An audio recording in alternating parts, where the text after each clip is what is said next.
بسم الله الرحمن الرحيم. اللهم صل على محمد وآل محمد. يا من تحل به عقد المكاره، ويا من يفثى به حد الشدائد، ويا من يلتمس منه المخرج إلى روح الفرج.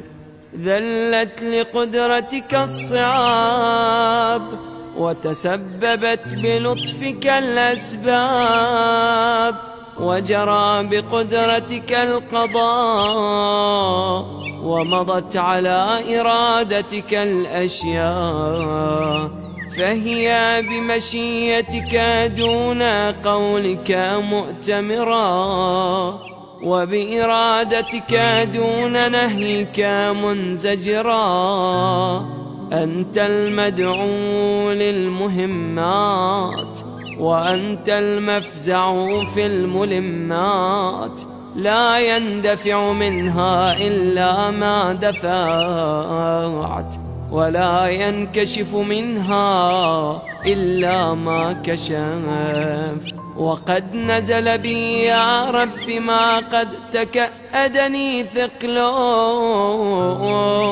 وألم بي ما قد بهضني حمله، وبقدرتك أوردته علي، وبسلطانك وجهته إلي، فلا مصدر لما أوردت، ولا صارف لما وجهت، ولا فاتح لما أغلق، ولا مغلق لما فتحت، ولا ميسر لما عسرت، ولا ناصر لمن خذلت.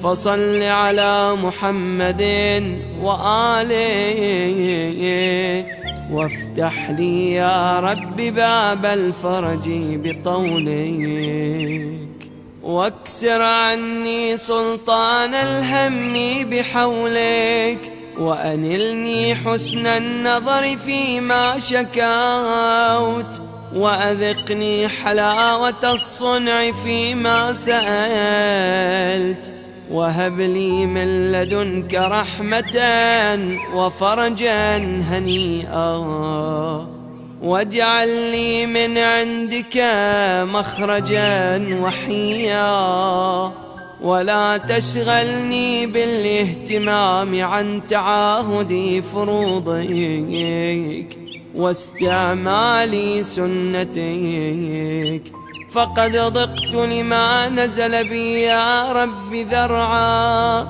وامتلأت بحمل ما حدث علي هما، وأنت القادر على كشف ما منيت به، ودفع ما وقعت فيه، فافعل بي ذلك، وإن لم استوجبه منك يا ذا العرش العظيم.